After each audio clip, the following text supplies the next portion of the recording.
محترم بزرگ و عزیز دوستو، یہ ہماری خوش نصیبی اور سعادت کی بات ہے کہ رمضان کا یہ مبارک اور بابرکت مہینہ ہماری زندگی میں ایک اور دفعہ آیا ہے۔ اللہ تعالیٰ نے ایک اور مرتبہ رمضان کا مہینہ ہمیں عطا فرمایا ہے۔ ایسا مبارک مہینہ ہے جس کے ایک ایک پل میں، ایک ایک لمحے میں اللہ کی رحمت موسلا دھار بارش کی طرح برستی ہے۔ اس کی اہمیت کا اندازہ اس بات سے لگایا جا سکتا ہے کہ سلف صالحین کے حالات میں لکھا ہے، ان کی زندگیوں کے حالات میں لکھا ہے کہ سلف صالحین رمضان سے 6 مہینہ پہلے اللہ تعالیٰ سے یہ دعا مانگا کرتے تھے کہ اے اللہ ہمیں رمضان کا مبارک مہینہ عطا فرما، اور پھر رمضان آتا اور اس میں وہ عبادتیں کرتے، اس سے فائدہ اٹھاتے، اور پھر رمضان کا مہینہ گزر جاتا تو پھر 6 مہینے تک اللہ سے یہ دعا مانگا کرتے تھے کہ اللہ رمضان کی عبادتوں کو اپنی بارگاہ میں قبول فرما۔ وہ اس کی اہمیت کو جانتے تھے اور وہ اس کے نفع کو سمجھتے تھے، جس کی وجہ سے 6 مہینہ پہلے سے اللہ سے مانگا کرتے تھے، اور پھر رمضان کا مہینہ آ جاتا تو خوب عبادت کرتے،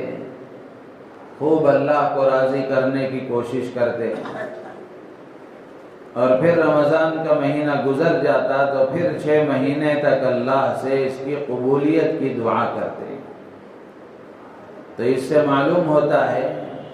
کہ آدمی کا صرف عمل کر لینا کافی نہیں ہے، بلکہ عمل کا اللہ کی بارگاہ میں قبول ہونا اصل ہے۔ تو اس لیے ہر عمل کے بعد، چھوٹا ہو کہ بڑا ہو، آدمی کو اللہ سے قبولیت کی بھیک مانگنا چاہیے، اس لیے کہ جو عمل قبول ہو جاتا ہے اسی کے اثرات ظاہر ہوتے ہیں، اسی پر اجر و ثواب ملتا ہے۔ تو اس لیے قبولیت اللہ سے مانگنا چاہیے۔ اسی طرح اللہ والوں کی زندگی کے حالات میں لکھا ہے کہ وہ کسی کے بارے میں یہ کہتے تھے کہ یہ بہت بڑا اللہ کا ولی ہے، بزرگ ہے، نیک انسان ہے، تو اس کے لیے وہ یہ دلیل دیتے تھے کہ اس نے اپنی زندگی میں اتنے رمضان گزارے ہیں، اتنے رمضان اس کی زندگی میں اسے ملے ہیں۔ تو ان کے نزدیک بزرگی کا معیار، ولایت کا معیار، اللہ کے قرب کا معیار رمضان کا مل جانا تھا۔ تو اس لیے ہم میں سے ہر ایک کو اس کا اندازہ ہونا چاہیے، اور ہم میں سے ہر ایک کو اس کا احساس کرنا چاہیے کہ اللہ تعالیٰ نے ہمیں رمضان کا مہینہ عطا فرمایا ہے تو ہم پر اللہ کا کتنا بڑا احسان ہے، اور یہ ہمارے لیے کتنی بڑی خوش نصیبی اور سعادت کی بات ہے۔ اسی طرح ایک روایت میں آتا ہے، حضرت طلحہ ابن عبید اللہ رضی اللہ تعالیٰ عنہ وہ فرماتے ہیں کہ 2 صاحب حضور اکرم صلی اللہ علیہ وسلم کی خدمت میں حاضر ہوئے۔ 2 آدمی اللہ کے نبی علیہ الصلوۃ والسلام کی خدمت میں حاضر ہوئے اور ایک ساتھ مسلمان ہوئے۔ ان میں سے ایک بہت عبادت گزار تھے اور جری اور بہادر تھے، دوسرے پہلے کے مقابلے میں ذرا کم عبادت گزار تھے۔ تو ان دونوں میں سے بعد والے جو کم عبادت گزار تھے ان کا 1 سال بعد انتقال ہوا، اور جو زیادہ عبادت گزار جری اور بہادر تھے وہ ان سے 1 سال پہلے اللہ کے راستے میں شہید ہو گئے۔ بعد والے صاحب کا 1 سال بعد انتقال ہوا، تو حضرت طلحہ ابن عبید اللہ رضی اللہ تعالیٰ عنہ فرماتے ہیں کہ میں نے خواب میں دیکھا کہ 1 سال بعد جن صاحب کا انتقال ہوا وہ پہلے جنت میں داخل ہو گئے۔ تو ان کو بڑا تعجب ہوا، اس لیے کہ شہید کا مرتبہ بڑا اونچا ہے اور وہ عبادت میں بھی آگے تھے اور شہادت کا مرتبہ بھی انہوں نے پایا تھا، تو ان کو بڑا تعجب ہوا۔ صبح میں لوگوں کے سامنے انہوں نے خواب سنایا تو لوگوں کو بھی بڑا تعجب ہوا۔ بالآخر یہ بات رسول اللہ صلی اللہ علیہ وسلم تک پہنچی اور انہوں نے اپنے تعجب کا اظہار کیا، تو اللہ کے نبی علیہ الصلاۃ والسلام نے فرمایا الیس قد مکث ھذا بعدہ سنۃ فادرک رمضان فصامہ وصلی کذا وکذا۔ اللہ کے نبی علیہ الصلاۃ والسلام نے فرمایا تعجب کی کیا بات ہے، کیا دیکھتے نہیں ہو تم اس صاحب کو کہ اس آدمی نے جن کا 1 سال بعد انتقال ہوا انہوں نے ان کے بعد 1 سال پایا اور رمضان کا مہینہ ان کو ملا، اس میں انہوں نے روزے رکھے اور پھر 1 سال ان کی نمازیں بڑھ گئی، 1 سال انہوں نے اتنی نمازیں پڑھی۔ پھر اللہ کے نبی علیہ الصلاۃ والسلام نے فرمایا کہ ان دونوں کے درمیان اتنی مسافت ہے جتنی آسمان و زمین کے درمیان مسافت ہے، دونوں کے مرتبے میں آسمان و زمین کا فرق ہے۔ تو حضرات محدثین نے لکھا ہے کہ رمضان کا مل جانا بہت بڑی اللہ کی نعمت ہے، بہت بڑا اللہ کا احسان ہے۔ تو اس لیے ہم میں سے ہر ایک کو اس کا احساس کرنا چاہیے، اس کا استحضار رکھنا چاہیے کہ اللہ تعالیٰ نے ہمیں رمضان کا مہینہ عطا فرمایا ہے، اور رمضان کے مہینے سے پہلے اور رمضان کے مہینے کی حالت میں فرق نظر آنا چاہیے۔ رمضان کے ملنے پر آدمی کو خوشی ہو اور عبادتوں میں وہ آگے بڑھے۔ تو الغرض اللہ تعالیٰ نے رمضان کا مبارک مہینہ ہمیں عطا فرمایا ہے، پہلا عشرہ اس کا چل رہا ہے، 4-5 دن مکمل ہو گئے، دیکھتے دیکھتے پورا رمضان بھی گزر جائے گا۔ ہم میں سے ہر ایک کو اس کی قدر کرنے کی ضرورت ہے۔ جو آدمی جتنا اس کی قدردانی کرتا ہے، اس سے فائدہ اٹھاتا ہے، وہ اتنا زیادہ اپنے حصے میں اللہ کا قرب حاصل کرتا ہے، وہ اتنا زیادہ اللہ کا قریب اور فرما بردار ہو جاتا ہے۔ تو اس لیے اسی اہمیت کے پیش نظر اللہ کے نبی علیہ الصلاۃ والسلام رمضان کے آنے سے پہلے بھی ایک خطبہ صحابہ کے درمیان میں ارشاد فرماتے تھے، اور رمضان کے آنے کے بعد بھی اللہ کے نبی علیہ الصلاۃ والسلام صحابہ کو اس کے آنے کی بشارت دیتے تھے اور فرماتے تھے کہ اتاکم رمضان شہر مبارک، کہ رمضان کا مہینہ آ چکا اور یہ بڑا مبارک مہینہ ہے۔ فرض اللہ علیکم صیامہ، اللہ نے اس کے روزوں کو تم پر فرض فرمایا۔ تفتح فیہ ابواب الجنہ وتغلق فیہ ابواب الجحیم۔ اللہ کے نبی علیہ الصلاۃ والسلام صحابہ کو بتاتے تھے کہ رمضان کا مہینہ آ چکا ہے، اس میں جنت کے دروازوں کو کھول دیا جاتا ہے اور جہنم کے دروازے بند کر دیے جاتے ہیں۔ وَتُغَلُّ فِيهِ مَرَدَةُ الشَّيَاطِينِ، اور سرکش شیاطین کو اس میں قید کر دیا جاتا ہے۔ ایک اور روایت میں اللہ کے نبی علیہ الصلاۃ والسلام فرماتے ہیں، حضرت عبادہ ابن صامت رضی اللہ تعالیٰ عنہ اس کے راوی ہیں، فرماتے ہیں کہ ایک مرتبہ رمضان آیا تو اللہ کے نبی علیہ الصلوۃ والسلام نے فرمایا کہ اتاکم رمضان شہر برکہ، کہ رمضان کا مہینہ آ چکا اور یہ برکت والا مہینہ ہے، اس میں اللہ کی رحمت نازل ہوتی ہے، اللہ تبارک و تعالی گناہوں کو معاف فرماتے ہیں اور دعاؤں کو قبول فرماتے ہیں، اور تمہارے تنافس کو اللہ تعالی دیکھتے ہیں، عبادتوں میں آگے بڑھنے کے جذبے کو اللہ تعالی دیکھتے ہیں۔ پھر اللہ کے نبی علیہ الصلوۃ والسلام فرماتے ہیں کہ فَأَرُوا اللَّهَ أَنفُسَكُمْ خَيْرًا، تم اللہ کو نیکی میں اپنے تنافس کو دکھاؤ، عبادتوں میں آگے بڑھنے کے جذبے کو دکھاؤ۔ تو یہ رمضان کا مہینہ آنے پر اللہ کے نبی علیہ الصلوۃ والسلام صحابہ کو اس کی اہمیت بتایا کرتے تھے، اس کی عظمت سنایا کرتے تھے کہ اللہ کی رحمتیں اس میں نازل ہوتی ہیں، برکتوں کا نزول ہوتا ہے، اللہ تبارک و تعالیٰ کی خصوصی رحمت بندوں کی طرف متوجہ ہوتی ہے، اور اللہ تعالیٰ بندوں کے گناہوں کو معاف فرماتے ہیں، دعاؤں کو قبول فرماتے ہیں، اور عبادتوں میں آگے بڑھنے کو بندوں کے جذبے کو اللہ تعالیٰ دیکھتے ہیں۔ تو ہم میں سے ہر ایک کی ذمہ داری ہے کہ ہم اللہ کو اپنے عبادتوں میں آگے بڑھنے کے جذبے کو دکھائیں، عبادتوں میں آگے بڑھیں، اللہ تبارک و تعالیٰ کو اپنے جذبے کو دکھائیں۔ حضرات صحابہ کرام رضوان اللہ تعالی علیہم اجمعین فرماتے ہیں کہ رمضان کا مہینہ آتا تو اللہ کے نبی علیہ الصلوۃ والسلام کے معمولات میں 3 چیزوں میں بطور خاص اضافہ ہو جاتا تھا۔ رمضان کا مہینہ آتا تو 3 چیزوں میں اللہ کے نبی علیہ الصلوۃ والسلام کے اضافہ ہو جاتا تھا۔ ایک تو عبادتوں کی مقدار میں اضافہ ہو جاتا تھا، آپ کی عبادتیں غیر رمضان میں ہی کیسی تھیں؟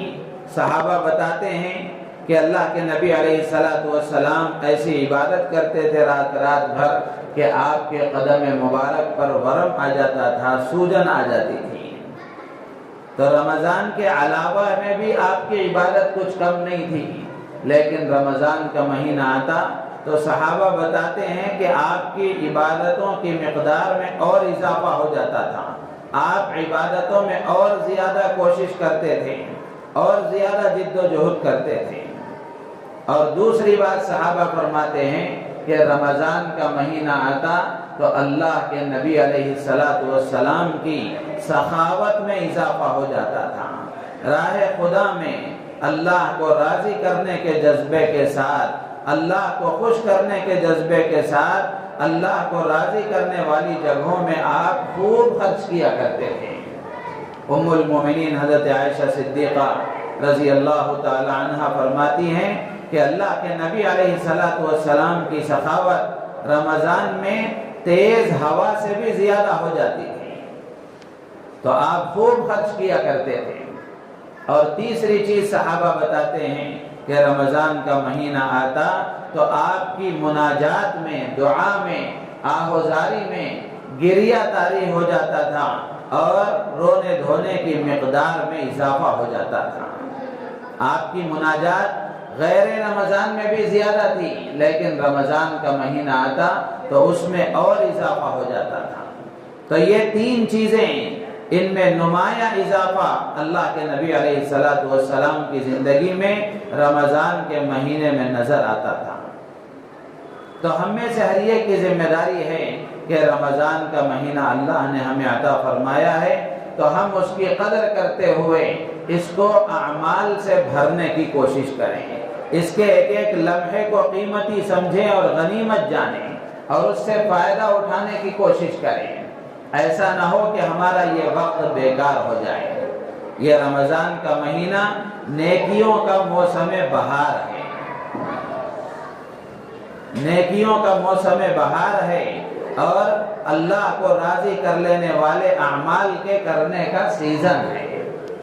تو ہم میں سے ہر ایک کی ذمہ داری ہے کہ ہم رمضان کے اس مہینے کی قدر کرتے ہوئے اس سے زیادہ فائدہ اٹھانے کی کوشش کریں۔ رمضان کے جو اعمال ہیں خاص طور سے رمضان میں دو اعمال بنیادی ہیں۔ ایک تو روزہ ہے۔ اللہ کے نبی علیہ الصلوۃ والسلام نے فرمایا فرض اللہ علیکم صیامہ، کہ اللہ تعالیٰ نے رمضان کے روزے کو فرض فرمایا۔ قرآن پاک میں بھی اللہ تعالیٰ نے ارشاد فرمایا، ایمان والوں سے خطاب کر کے اللہ فرماتے ہیں یا ایھا الذین آمنوا کتب علیکم الصیام، کہ اے ایمان والو تم پر روزے فرض کیے گئے۔ تو روزہ رکھنا ہر مسلمان عاقل بالغ صحت مند مرد عورت پر فرض ہے۔ تو روزہ رکھنا یہ فریضہ ہے اللہ کی طرف سے۔ رمضان کے پورے مہینے کے روزے صحت مند مسلمان مرد عورت پر بالغ پر فرض ہیں۔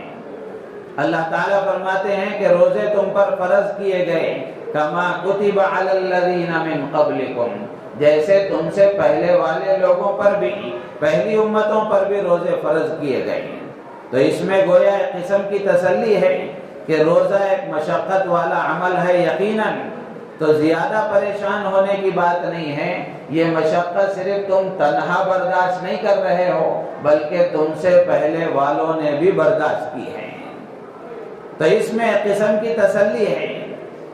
عربی کا مشہور مقولہ ہے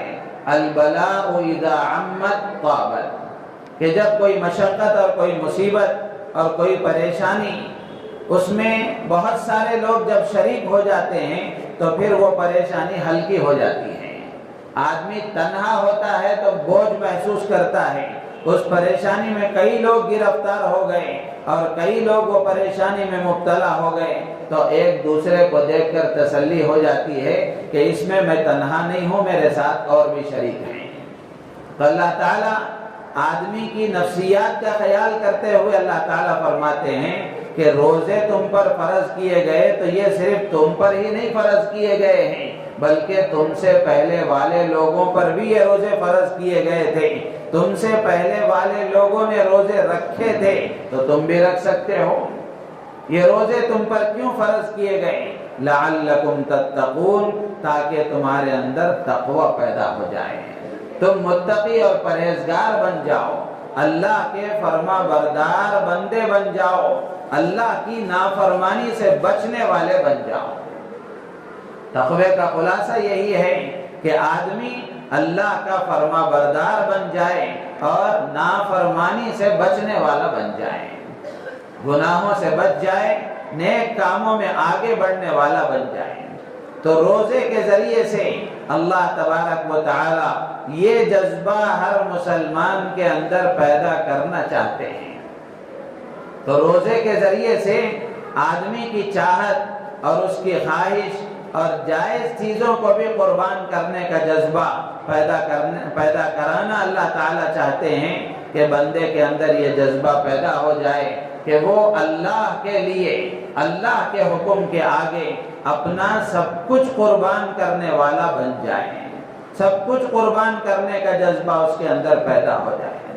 ظاہر سی بات ہے کہ روزے میں آدمی کھانے پینے سے اور اپنی جائز ضرورتوں سے بچتا ہے، تو اس میں سوائے اللہ کے ڈر اور خوف، سوائے اللہ کی محبت کے اور کوئی چیز نہیں ہے۔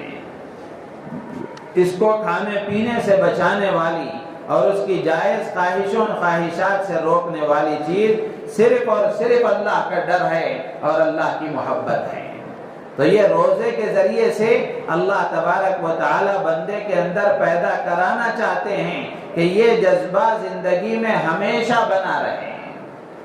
یہ جذبہ ہمیشہ بنا رہے کہ بندہ روزے کے ذریعے سے یہ تربیت حاصل کر لے کہ اللہ کے ہر حکم کو پورا کرنے کا جذبہ اس کے اندر پیدا ہو جائے اور نافرمانی سے بچنے کا جذبہ پیدا ہو جائے۔ روزے کے بڑے فضائل اللہ کے نبی علیہ الصلوۃ والسلام نے احادیث میں بیان فرمائے۔ اللہ کے نبی علیہ الصلوۃ والسلام فرماتے ہیں من صام رمضان ایمانا واحتسابا غفر له ما تقدم من ذنبه، کہ جو آدمی ایمان و احتساب کے ساتھ اللہ کی ذات پر ایمان رکھتے ہوئے، اللہ کی ذات پر یقین رکھتے ہوئے اور اللہ سے اجر و ثواب کے حاصل کرنے کی امید رکھتے ہوئے روزہ رکھتا ہے، اللہ تعالیٰ اس کے پچھلے گناہوں کو معاف فرما دیتے ہیں۔ ایک اور روایت میں اللہ کے نبی علیہ السلام نے فرمایا من صامہ وقامہ رمضان ایمانا واحتسابا خرج من ذنوبہ کیوم ولدتہ امہ۔ نسائی شریف کی روایت ہے، اللہ کے نبی علیہ السلام فرماتے ہیں کہ جو آدمی ایمان و احتساب کے ساتھ رمضان میں روزہ رکھتا ہے اور قیام کرتا ہے، تراویح کا اہتمام کرتا ہے، تو وہ گناہوں سے ایسا پاک ہو جاتا ہے جیسے آج ہی ماں کے پیٹ سے نکلا ہے۔ تو اس لیے روزہ رکھنے کا اہتمام کریں۔ روزہ فرض ہے، فرض کام یہ قرض کے درجے میں ہوتا ہے، ہر حال میں بندے کو کرنا ہوتا ہے، تو معمولی بہانوں سے روزے کو ترک نہ کریں۔ رمضان کا روزہ بڑی عظمتوں والا ہے، بڑی فضیلتوں والا ہے۔ اگر آدمی لاپرواہی سے، غفلت سے اور بغیر کسی شرعی عذر کے رمضان کا ایک روزہ بھی اگر چھوڑ دیتا ہے، رمضان کا ایک روزہ بھی اگر ترک کر دیتا ہے، تو اللہ کے نبی علیہ السلام نے ایک حدیث میں فرمایا کہ سال بھر اگر وہ روزہ رکھتا رہے تو اس ایک روزے کی برکتیں اس کو حاصل نہیں ہوں گی، اس کی برکتیں حاصل نہیں ہوں گی۔ تو اس لیے ہم کوشش کریں اس بات کی کہ رمضان کے روزوں کا اہتمام کریں، اور روزہ یہ اللہ کی بارگاہ میں روزہ رکھنے والے کی سفارش کرتا ہے، اور روزے کی سفارش اللہ کے ہاں مقبول ہے۔ ایک اور روایت میں اللہ کے نبی فرماتے ہیں کہ اللہ تعالیٰ ارشاد فرماتے ہیں الصوم لی وانا اجزی بہ، کہ روزہ میرے لیے ہے اور میں خود اس کا بدلہ دیتا ہوں۔ روزہ میرے لیے ہے، بندہ روزہ میرے لیے رکھتا ہے اور میں خود اس کا بدلہ دیتا ہوں۔ بعض علماء اس کا ترجمہ یہ فرماتے ہیں کہ میں خود اس کا بدلہ ہو جاتا ہوں، یعنی روزے میں، روزے کے عوض میں، روزے کے بدلے میں خود اللہ اسے مل جاتے ہیں۔ تو اس لیے روزہ رکھنے کا اہتمام کریں، اور روزہ صرف کھانے پینے سے بچنے کا نام نہیں ہے، بھوکا رہنے کا نام نہیں ہے۔ روزہ آداب کے ساتھ ہونا چاہیے کہ روزے میں آدمی خاص طور سے گناہوں سے اپنے آپ کو بچائے، زبان کے گناہوں سے، آنکھوں کے گناہوں سے، کانوں کے گناہوں سے، ہر طرح کی اللہ کی نافرمانی سے اپنے آپ کو بچائے، خاص طور سے غیبت سے، جھوٹ سے، اور کسی پر بہتان اور الزام لگانے سے اپنے آپ کو دور رکھے۔ اللہ کے نبی نے فرمایا من لم یدع قول الزور والعمل به فلیس للہ حاجۃ ان یدع طعامہ وشرابہ، جو جھوٹ کو، غیبت کو نہیں چھوڑتا اور روزہ رکھنے کے باوجود بھی ان گناہوں میں مبتلا رہتا ہے، تو ایسا روزہ رکھنے کی اللہ کو کوئی ضرورت نہیں ہے، ایسے آدمی کے کھانے پینے سے بچنے کی اللہ کو کوئی ضرورت نہیں ہے۔ تو اس لیے روزے کے ثمرات، روزے کے برکات، روزے کے انوارات اور روزے کا اجر و ثواب، روزے کے فائدے حاصل کرنے کے لیے روزے کے آداب کا لحاظ رکھنا ضروری ہے کہ گناہوں سے بچنے کا ہم اہتمام کریں۔ روزہ رکھنے کے بعد جہاں اعمال صالحہ کا اہتمام ہوتا ہے، عبادتوں کا اہتمام ہوتا ہے، وہیں سب سے بڑی ذمہ داری روزہ رکھنے والے کی یہ ہے کہ وہ گناہوں سے اپنے آپ کو بچائیں، زبان پر کنٹرول کرے، آنکھوں کو قابو میں رکھے، کانوں کو قابو میں رکھے، اپنے آپ پر قابو رکھے۔ روزے کے ذریعے سے یہ بھی ایک ٹریننگ اللہ تبارک و تعالی دلاتے ہیں، اور یہ بھی اللہ کی طرف سے ایک تربیت کا نظام ہے کہ روزہ رکھ کر آدمی اپنے نفس پر قابو پائے، اپنے نفس پر قابو پائے۔ تو اس لیے ایک عمل تو روزہ رکھنے کا اہتمام کریں، اس کے بے شمار فضائل ہیں، صبح کی تعلیم میں اور دوسرے موقعوں پر بارہا ہم اس کی فضیلتیں سنتے ہیں، اس کے فائدے سنتے ہیں۔ اتنی بات ہم ذہن میں رکھیں کہ یہ روزہ فرض ہے اور قرض کے درجے میں ہے، صحت مند ہے، مسلمان ہے، بالغ ہے، تو ہر مرد عورت پر فرض ہے۔ اور احترام رمضان کا تقاضا یہی ہے کہ آدمی رمضان میں روزے کا اہتمام کرے۔ اور اگر کوئی آدمی باوجود سب کچھ ہونے کے، صحت مند ہونے کے بھی لاپرواہی سے رمضان کے روزے کو چھوڑتا ہے تو یہ اللہ کے ہاں بہت بڑا مجرم قرار پاتا ہے، سخت بڑا گنہگار ہوتا ہے۔ بہت افسوس ہوتا ہے، بہت سارے مسلمان بنا کسی عذر کے، بغیر کسی شرعی عذر کے معمولی بہانوں سے روزہ چھوڑ دیتے ہیں۔ یہ رمضان کے احترام کے خلاف ہے، اللہ کے مہمان کی ناقدری ہے۔ علماء نے ایک واقعہ لکھا ہے کہ ایک یہودی نے رمضان کے دنوں میں اپنے ایک بیٹے کو دیکھا کہ وہ رمضان کے دنوں میں باہر کچھ کھا پی رہا ہے، تو اس نے اپنے بیٹے کو مارا اور تنبیہ کی کہ تو نے رمضان کی حرمت کا خیال نہیں رکھا، رمضان کی بے احترامی کی۔ تو جہاں یہ واقعہ پیش آیا، اس وہاں کے علاقے کے ایک عالم نے خواب میں دیکھا کہ ایک ہفتے بعد اس یہودی کا انتقال ہو گیا، تو بعد میں انہوں نے خواب میں دیکھا کہ وہ جنت میں ہے، وہ جنت میں ہے۔ تو انہوں نے پوچھا کہ میاں تم یہاں کیسے آ گئے؟ تو اس نے کہا کہ ہوا یہ کہ میرے انتقال کے وقت میں اللہ تبارک و تعالی نے مجھ پر کرم فرمایا اور مجھے اسلام کی توفیق عطا فرمائی، کلمہ پڑھا کر مجھے اسلام میں داخل کرایا گیا، اور اس کی وجہ یہ بنی کہ رمضان کا میں نے احترام کرتے ہوئے اپنے بچے کو رمضان کے احترام کی تلقین کی تھی اور بے احترامی پر تنبیہ کی تھی۔ اللہ کو یہ ادا پسند آئی، اللہ تبارک و تعالی نے مجھے ایمان و اسلام عطا فرمایا اور میرا خاتمہ ایمان پر ہوا۔ تو اس لیے روزے کا خاص طور سے اہتمام کریں۔ اور دوسری چیز ہے تراویح۔ اللہ کے نبی علیہ السلام نے فرمایا من قام رمضان ایمانا واحتسابا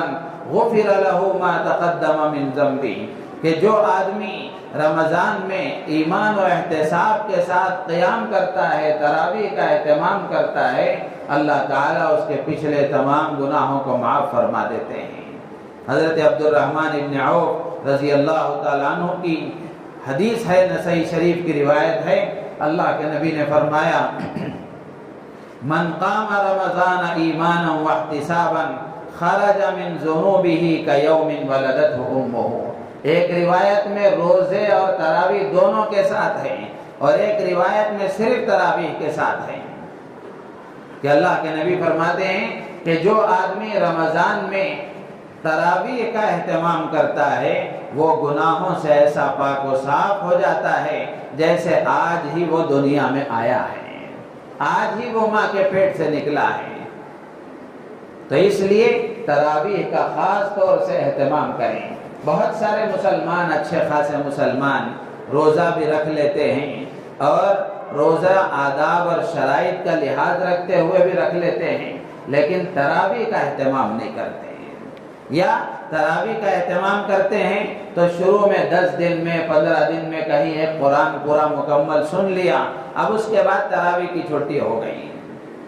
یہ دو چیزیں الگ ہیں۔ رمضان کی جو پورے مہینے کی تراویح ہے یہ سنت مؤکدہ ہے، اور تراویح میں ایک قرآن مکمل کرنا یہ الگ سنت اور مستحب درجے کا عمل ہے۔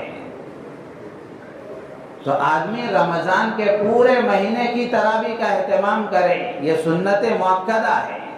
ہاں آپ تاجر ہیں یا پھر کسی بھی وجہ سے ایک جگہ مکمل تراویح نہیں ہو سکتی تو آپ کسی جگہ 10 دن میں، 8 دن میں، 7 دن میں، 15 دن میں، جہاں بھی کسی صحیح قرآن پڑھانے والے کے پیچھے آپ پورا مکمل قرآن سن لیں، پھر حسب سہولت جہاں موقع ملے وہاں تراویح کا اہتمام کریں، تراویح پڑھیں۔ تو روزانہ پورے مہینے میں تراویح کا اہتمام کرنا یہ ہم سب کے لیے ضروری ہے، اور رمضان کا ایک اہم عمل ہے، رمضان کا ایک خاص عمل ہے، اس کا ہم اہتمام کریں۔ اور رمضان کی تراویح کی رکعتوں کی تعداد کے سلسلے میں امام ابو حنیفہ رحمۃ اللہ علیہ، امام مالک رحمۃ اللہ علیہ، امام شافعی رحمۃ اللہ علیہ امام احمد ابن حنبل رحمۃ اللہ علیہ، یہ چاروں ائمہ کا اتفاق ہے اس بات پر کہ تراویح کی رکعتیں 20 ہیں، تراویح کی رکعتیں 20 ہیں، 20 رکعت تراویح کا ہم اہتمام کریں۔ ہاں کچھ لوگوں کا اس میں اختلاف ہے، تو اس کو آپس میں لڑائی جھگڑے کا یا پھر وقت گزاری کا ذریعہ نہ بنایا جائے، جس کو جو سمجھ میں آیا وہ پڑھیں۔ رمضان میں عبادتوں میں کثرت مطلوب ہے، تو خاص طور سے رمضان میں 20 رکعت تراویح کا اہتمام کریں۔ اس مرتبہ بہت سارے لوگوں نے پوچھا کہ لوگ یہ کہتے ہیں کہ اللہ کے نبی علیہ السلام نے کیا 20 رکعت تراویح پڑھی ہے؟ 3 چیزیں ہیں تراویح کے سلسلے میں، مختصر عرض کروں گا۔ ایک ہے تراویح کی 20 رکعت، اور ایک ہے 20 رکعت کی جماعت، اور ایک ہے پورا مہینہ 20 رکعت تراویح میں ایک قرآن مکمل کرنا۔ یہ 3 چیزیں ہیں۔ ان میں سے پہلی 2 چیزیں اللہ کے نبی سے ثابت ہیں کہ اللہ کے نبی علیہ السلام نے 20 رکعت تراویح پڑھی ہے، اور اسی طریقے سے 2 دن اللہ کے نبی نے 20 رکعت تراویح جماعت سے پڑھائی ہے۔ یہ دونوں چیزیں اللہ کے نبی سے ثابت ہیں۔ مصنف ابن ابی شیبہ میں حضرت عبداللہ ابن عباس رضی اللہ تعالیٰ عنہ کے حوالے سے لکھا ہوا ہے، منقول ہے، حضرت عبداللہ ابن عباس رضی اللہ تعالیٰ عنہ فرماتے ہیں کہ اللہ کے نبی علیہ السلام نے 20 رکعت تراویح پڑھی اور 3 رکعت وتر پڑھی۔ تو 20 رکعت تراویح یہ حضرت عمر رضی اللہ تعالیٰ عنہ کی ایجاد کردہ نہیں ہے، حضرت عمر کا کارنامہ دوسرا ہے۔ 20 رکعت تراویح تو یہ اللہ کے نبی سے ثابت ہے، اللہ کے نبی علیہ السلام نے 20 رکعت تراویح پڑھی ہے۔ اور دوسری چیز 20 رکعت تراویح کی جماعت، یہ بھی اللہ کے نبی علیہ السلام سے ثابت ہے۔ 2 دن آپ نے پڑھائی، تیسرے دن آپ تشریف نہیں لائے۔ صبح میں اللہ کے نبی علیہ السلام نے صحابہ سے فرمایا، فجر کے بعد مختصر خطبہ ارشاد فرمایا، اور اللہ کے نبی علیہ السلام نے فرمایا کہ میں جانتا ہوں کہ رات میں تم میرا انتظار کر رہے تھے، لیکن میں اس لیے نہیں آیا کہ اگر میں آتا اور پھر یہ تراویح اہتمام کے ساتھ جماعت کے ساتھ پڑھاتا تو مجھے اندیشہ تھا اس بات کا کہ کہیں یہ تم پر فرض نہ ہو جائے، پھر تمہارے لیے مشقت کا سبب نہ ہو جائے، اس لیے میں نے اس سے اعراض کر لیا۔ تو اللہ کے نبی علیہ السلام نے 20 رکعت تراویح بھی پڑھی ہے، جماعت سے بھی پڑھائی ہے۔ تو 20 رکعت تراویح کی جماعت، یہ 2 چیزیں اللہ کے نبی سے ثابت ہیں۔ تیسری چیز پورا مہینہ 20 رکعت تراویح کی جماعت، اس کا مطلب یہ ہے کہ ایک حافظ قرآن کے پیچھے پورے لوگ پورے مہینے میں ایک قرآن پاک مکمل سنیں، یہ حضرت عمر رضی اللہ تعالیٰ عنہ نے اس کا اہتمام فرمایا ہے۔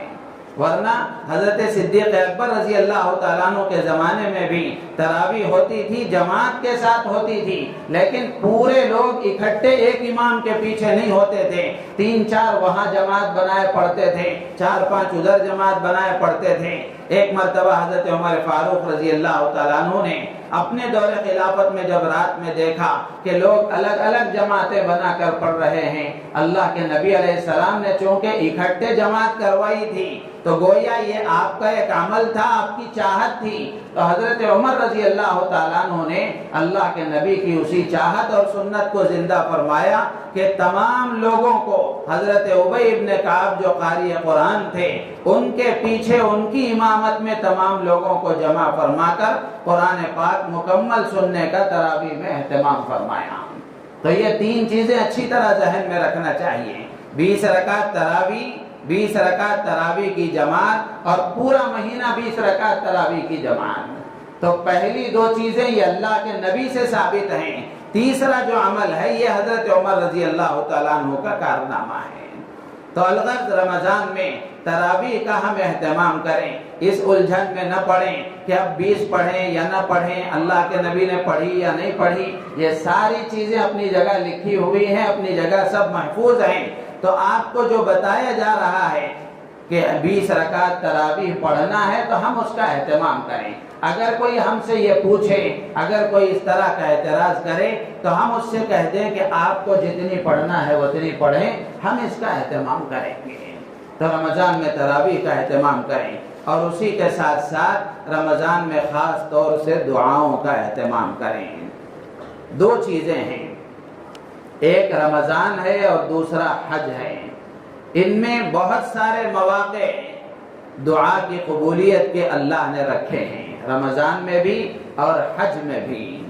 رمضان میں اللہ تعالیٰ نے بہت سارے مواقع رکھے ہیں، سحری کے وقت میں، افطار کے وقت میں، قرآن کی تلاوت کے بعد میں، رمضان کے آخری عشرے کی راتوں میں، اور پورے دن میں۔ رمضان کا ایک دن 24 گھنٹے میں اللہ کے نبی نے فرمایا کہ رمضان کے پورے 24 گھنٹوں میں ایک دن میں آدمی کی ایک دعا ضرور قبول ہوتی ہے۔ تو اس طرح یہ دعا کی قبولیت کے بے شمار مواقع اللہ نے ہمیں اس میں عطا فرمائے ہیں، تو ہم خاص طور سے دعاؤں کا اہتمام کریں۔ جس ملک میں ہم زندگی گزار رہے ہیں، جس ملک میں ہم جی رہے ہیں، ہم بے خبر نہیں ہیں، سارے حالات ہمارے سامنے ہیں کہ آئے دن مسلمانوں کو پریشان کرنے کی اور ان کے لیے زمین تنگ کرنے کی ہر طرح سے کوششیں ہو رہی ہیں، لیکن افسوس کی بات یہ ہے کہ جتنا باطل ہم پر ہماری زمین کو تنگ کرنے کی کوشش کر رہا ہے، اتنا ہی زیادہ ہمیں اللہ کی طرف متوجہ ہونے کے بجائے ہم اور زیادہ غافل ہوتے جا رہے ہیں، اور زیادہ غافل ہوتے جا رہے ہیں۔ یہ بڑے افسوس کی بات ہے۔ ایک بزرگ نے بڑی اچھی مثال دی، اس کو بیان کر کے اپنی بات مکمل کروں گا، کہ ایک بچہ ہے چھوٹا، اس کو 2-4 بڑے بچے بھگا رہے ہیں اور اس کو مارنے کی کوشش کر رہے ہیں، تو وہ چھوٹا بچہ کیا کرے گا؟ وہ چھوٹا بچہ بھاگ کر اپنے ماں باپ کے پاس جائے گا یا کسی بڑے کے پاس جائے گا، جا کر اس سے امان طلب کرے گا اور ان کو کہے گا کہ یہ بڑے لوگ مجھے ستا رہے ہیں، یہ بچے مجھے مارنا چاہتے ہیں۔ بالکل یہی مثال ہے کہ آج باطل کچھ ابھرتا ہوا نظر آ رہا ہے اور طاقتور لوگ ہمیں کچلنے کی کوششیں کر رہے ہیں اور ہمارے حقوق سے ہمیں محروم کرنے کی کوششیں کر رہے ہیں، تو ہماری ذمہ داری یہ تھی کہ سب سے طاقتور خدا ہمارا اور سارے طاقت والوں کو طاقت دینے والا خدا ہمارا، اسی اللہ کی طرف ہم متوجہ ہوتے اور اسی اللہ کے فرما بردار بننے کی کوشش کرتے اور اسی اللہ سے گڑ گڑا کر مانگتے۔ لیکن میرے عزیز و دوست و بزرگوں، بہت زیادہ افسوس کی بات یہ ہے کہ مسلمانوں کے کانوں پر جوں تک نہیں رینگتے ہیں۔ جیسی حالت ہے ویسی حالت ہے۔ رمضان کا مہینہ ہے تو رمضان کے مہینے بھی بہت سارے مسلمان ناقدری میں مبتلا ہیں،